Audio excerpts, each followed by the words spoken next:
So I'm a little bit late to the party, but I finally watched Stranger Things 4 Volume 1. So let's talk about it. Hi, my name is Shawn, and I love to talk about movies and TV way too much. With that in mind, go ahead and join me down below in the comments section. Share your thoughts on Stranger Things 4 Volume 1. This is a spoiler review of sorts, so feel free to spoil away down below in the comment section if by chance you haven't seen Stranger Things 4 yet.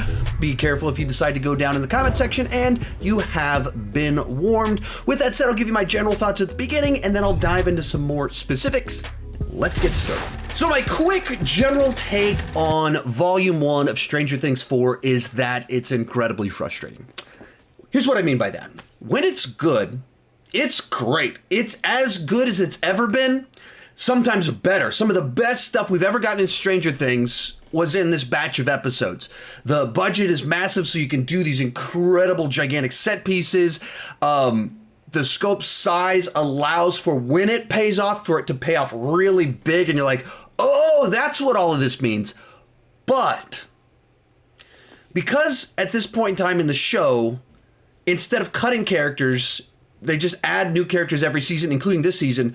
The cast has gotten so big, and because the characters are in so many different places, multiple different cities, multiple different countries, it means there's so many plot lines going on and so many subplots. The show is so spread out that every episode has to have this hour and 15-minute long runtime to progress each of these subplots that we have to move things forward. It also meant that things didn't really get going until like episode 4. So in all honesty, episode 3, I was like, I don't know. Should I throw in the towel? This is just taking too long to get wherever this is going. Then episode 4 hit and it was like, oh, here we go. It's getting good again. You won me back over. And by the time we get to episode 7, it's like, okay, this is awesome. But it really tried my patience to get there. And I think so much of it does come down to what I just said of every season they add to the cast.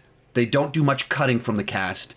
And so it's just too bloated at this point in time. So you have a season where the runtime of every episode is just too big. There has to be too many subplots. And it's struggling because of that. When it pays off big. But I think they would have done themselves a lot of favors by just saying some of these characters, they're going to be a passing reference in the first episode in a phone call. Maybe a cameo in episode 8 with a second phone call, or they show up to save the day as the cavalry, but we can't keep everyone in the show. We can't have this many subplots. We've got to shrink it down because it's just too much. The storytelling actually in this season reminded me a lot of actually Game of Thrones, where there's a massive cast, a ton of subplots. But that's what that show always was. It was this sweeping epic across an entire continent, and therefore it was always this kind of slow burn of just making little progression each episode. But that's not really what Stranger Things has been. So when you suddenly do that in season 4, it feels odd. It feels like a big departure. And it certainly, in my case, tried my patience. Especially as someone that was like, all right, excited to watch it, kind of sit down to do this thing. Wait, every episode is over an hour long? Wait, what's going on? It's just a lot. When it was good, it was fantastic. It was as good as it's ever been. It was everything I love about this show. It took a long time to get there. All right, with that said, let's dive into the good. And right off the bat, I mean, the production values here are just incredible. The scope, the size, what they're able to do at this point in time is amazing. Now, reportedly, each episode had like a $30 million budget, which, given that Stranger Things is this gigantic IP for Netflix, that they control the entire thing, they put all their eggs into this basket, and you see it on display. I mean, the episodes are, most of the ones in this season, or this part of the season, are just shy of feature-length runtime. It's like each episode is a Stranger Things movie, and apparently the finale in Volume 2 is like over 2 hours long. It's legitimately longer than a lot of movies, and you see that, where they're in this gigantic prison in Russia. It's an actual set. You're really there. We're in multiple different cities. Each of them looks distinct and unique. We have the Upside Down. We have monster creatures that you're seeing prominently in each of the episodes. I mean, the production values here, that this is television is crazy to me. That's one of the things I was thinking while watching it, is like, this is what television is now.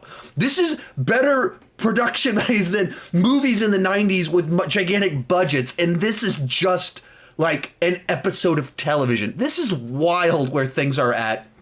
And so as much as I was frustrated by the lengths of some of these episodes and that it was so spread out at times, on the other hand, it's incredible that this is what television is these days. Other positives on here, we got a really cool villain this season. That just right from the get-go, you got this guy that's certainly got tinges of Freddy Krueger, Nightmare on Elm Street, goes to people in kind of this trance state, makes them see things. A lot of Nightmare on Elm Street in there, and it was cool. And I don't mind that it was really dark and gory. My wife was not digging that at all. For me, as someone that likes horror movies, when you get to the end of the first episode and this body floats in the air and then limbs are like snapping backwards, eyes sucked back into the skull, it was like, this is like legitimately a great, creepy horror villain that you've given us in this. And then with that, and like I said, this is spoilers, so if you haven't seen the season, go watch the season, then hear my thoughts on it. But they give you, like, to spend all this time building out this backstory about when these killings have happened before, tying it into 11, everything kind of going on with her. And so when you get to the end of episode 7 and they do this massive exposition dump, this is an exposition dump that pays off, because you're like, oh, and you're like, I'm sure you were like me, piecing it together. Like, you're like, I see what's happening here. That guy's going to be that guy. And they just tie it all together, and you start to see what the actual good side to this epic story that they're telling. It's so massive. And so when it pays off really well, and you're like, I can't wait to see this final showdown and where this is going. This is going to be really, really cool. That is the benefit of doing this type of massive storytelling that is kind of a slow burn to get where you're going. Other fun things in here. We got some Eddie's a fun addition to the mix of just this wild, crazy guy that's on the run. And when you first see him, he's a bit over the top, and then you see he just adds a nice dynamic later on when he actually gets in on the action a little bit more. So I'm having fun with Eddie. I haven't really followed the online discussion to see what other people are thinking about him, but I have dug Eddie, at least up to this point in time. And then all throughout this season, there's just been some really cool sequences. Episode 4 had a bunch of them. As I mentioned earlier, episodes 1 through 2, 3, I was like, man, I don't know about this. And I got to episode 4, and you got like Hopper's escape, the shootout at the house, the betrayal by the pilot, where you're just like, have all these moments of like, oh, it's going down. Oh, Hopper, man, this guy's awesome. This guy. Oh, we have a betrayal. All these great things happen. And then, of course, as you move into, I guess also in episode 4, we have the classic one where they figure out how to use music, save the one girl that created this song that has been forgotten by time. 35 years later, skyrockets to the top of the charts because everything that goes down when rescuing the one girl, I'm blanking on her name at this particular moment. Of course, you get to episode 7, you have Hopper fighting with a group of guys with a Demogorgon in there, and the only one that kind of knows what to do, and is like, stick together, and then you have this amazing battle. And of course, as I mentioned before, the exposition dump pays off so well. There's so much in here that was really cool, great, classic Stranger Things that on this bigger, grander scale, darker, more mature, and that fits with the nature of the show to have some of that progression of maturity. As it started out, I rewatched the first 2 episodes of the show last night, and I mean, they're like legit kids. And so it makes sense that there's one energy when they're 11 is 11 to where they're now in high school. It is more mature. You should feel that, and you do. And so all that stuff was great. So what were the things that specifically frustrated me about the season? Let's dive into the bad. So what did I not like about the season? A lot of it goes back to what I said at the beginning. It's so spread out. And a big part of the magic of this show was the fun of this set of characters together and interacting with each other. And, you know, of course, to add some conflict, tension, change things up, you don't want to always have them together, but this just spreads them out so far. So Hopper, you love him because of his dynamic with Eleven, the mother, all these different people. Now he's in Russia. Doesn't interact with any of them, so he's alone this whole time. And of course we add this new character in, and it is a positive. That new guy, that was fun. The guy that he's working with that's trying to help him escape, I dug that. They gave him someone in there, but all the characters that you've seen him with before, that's gone for 7 long episodes. And then you take Mother and Weird Guy, they're on their own quest to go rescue him. So they're away from everyone else, but they're also away from Hopper too. So that's its own side quest. And then you have Finn Wolfhard and this other guy on the road trip trying to go see Dustin's never-ending story girlfriend, hacker girl. So they're way over here. Then you have 11. She's off being experimented on over here. And then we have our two groups of people in our main town. They're divided up too. So what's that? 6 different locations for our cast. That's a lot of division. And all of these have multiple people. So it's just like tons of people spread out in all these different places. And they're even divided up differently at the beginning and all sorts of different times in there too. And the fun of the show was their interactions with each other, and now they're in all these different places. And so you lose a little bit of something when you do that. And not all of these are equally interesting. The Hopper stuff, even though he's away from everyone, I've enjoyed most of that because he's just such a compelling, interesting character that has so many great characteristics while speeding himself up so much. But he's such a scrapper. He's such a survivor. So that stuff was compelling. You know, the journey with the mom, with Winona Ryder trying to get to him. Most of that stuff, I just didn't care about it. The weird, wacky guy. In other seasons, I've liked him. In this one, he became too much of a cartoon character. Like, he took some karate, so now he's a black belt, so he's able to beat people up. I don't buy it. I'm not buying it. Our journey to meet the hacker, Finn Wolfhard, don't care about any of that. It just feels like, why are we even doing this? Were they even in episode 7? Didn't they disappear in episode 7 entirely? That tells you everything about how important that one is. So right off the bat, we got two plot lines here that I'm like, I don't care about. First 3 episodes, why did I almost quit watching the show? I was literally like, do I even want to finish this? Like, as much as I've loved Stranger Things up to this point in time, this is tease. What was it?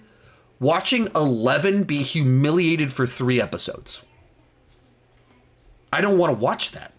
So you take this character that was awkward when she's discovered, but she has superpowers, so she's mysterious, she's intriguing, she's interesting, and then she grows friends, and she grows and adapts, and then we drop her at the beginning of this, and she's like a super socially awkward weirdo that's being bullied, and like no one's standing up for her, and so she's so bullied to the point in time where she assaults someone, and then the show does it in a way to where instead of you feeling like, yeah, she stood up for herself, it plays it as like, oh no, is she a monster?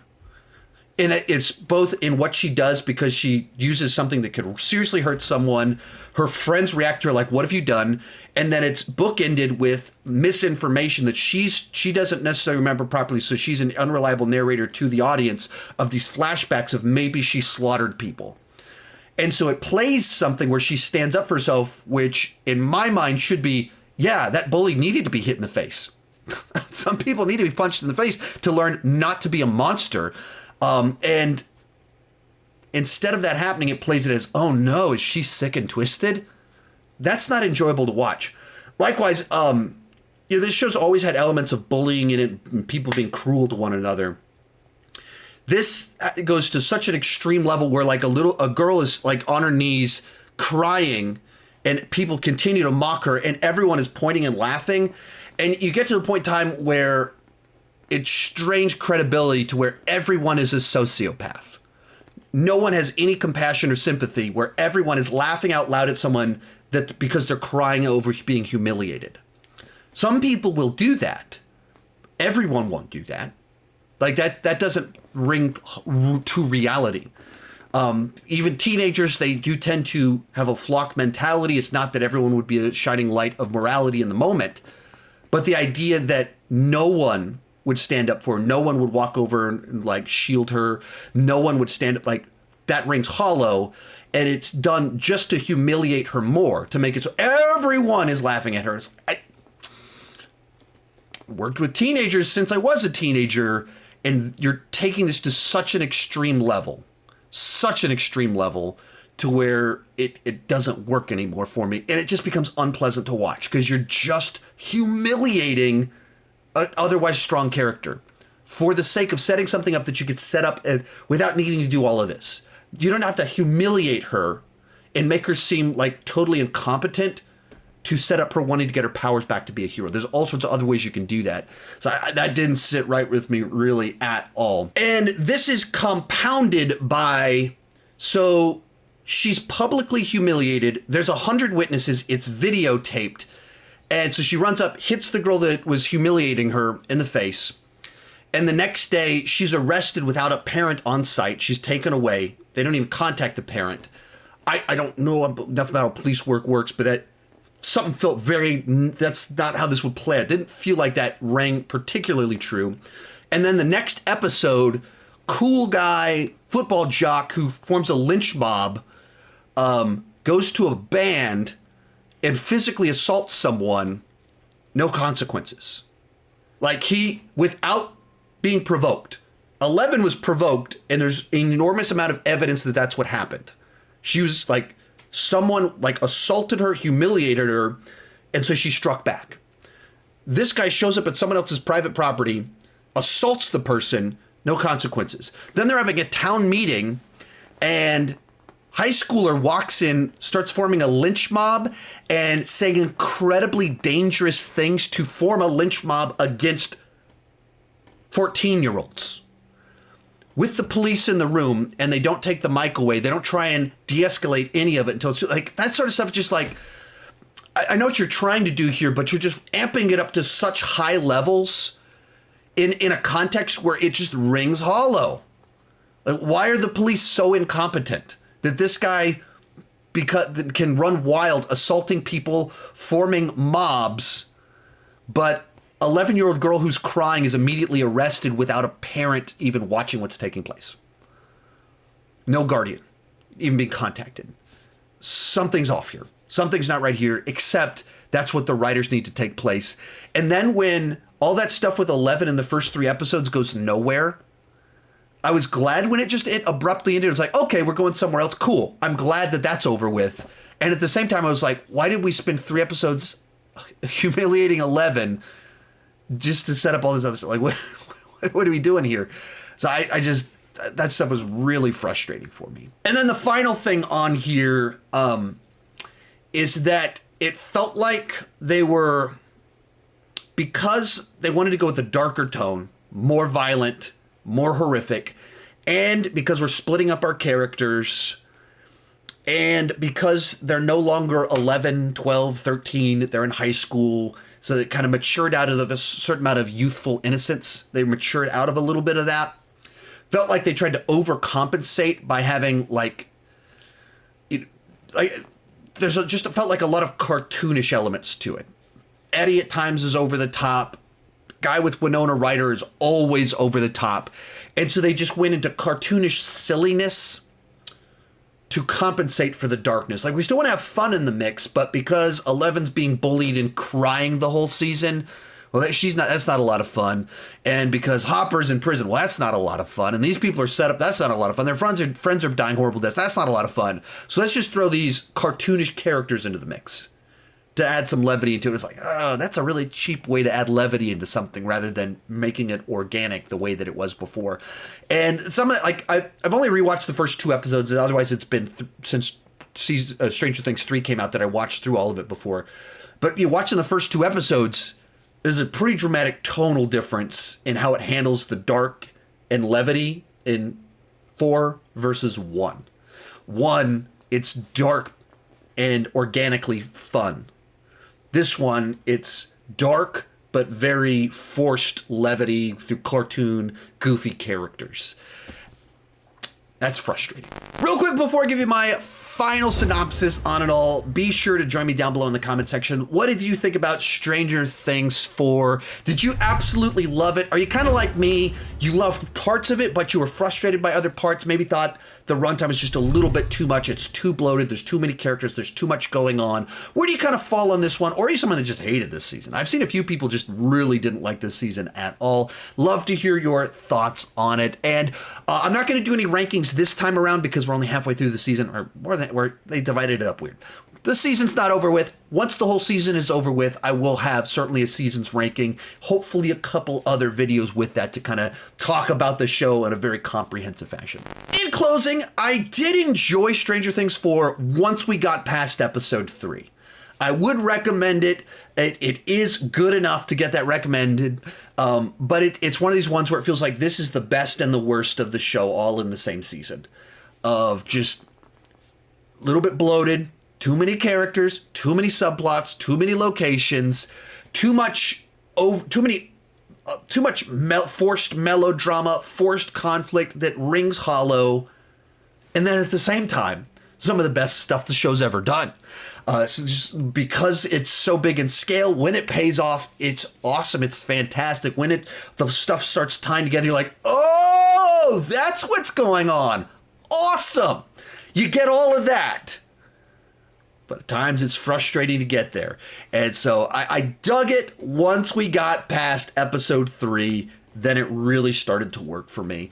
I just wish they trimmed some characters, some subplots, tightened the whole thing up, and not done whatever all that was with 11 for 3 episodes. I could have done with almost just cut all of that out, and this season would have been a lot better for me. Let me know what you thought down below in the comment section. Come back next month. You'll hear my thoughts on the rest of the season as well as those rankings, and keep talking movies and TV too much. Bye-bye.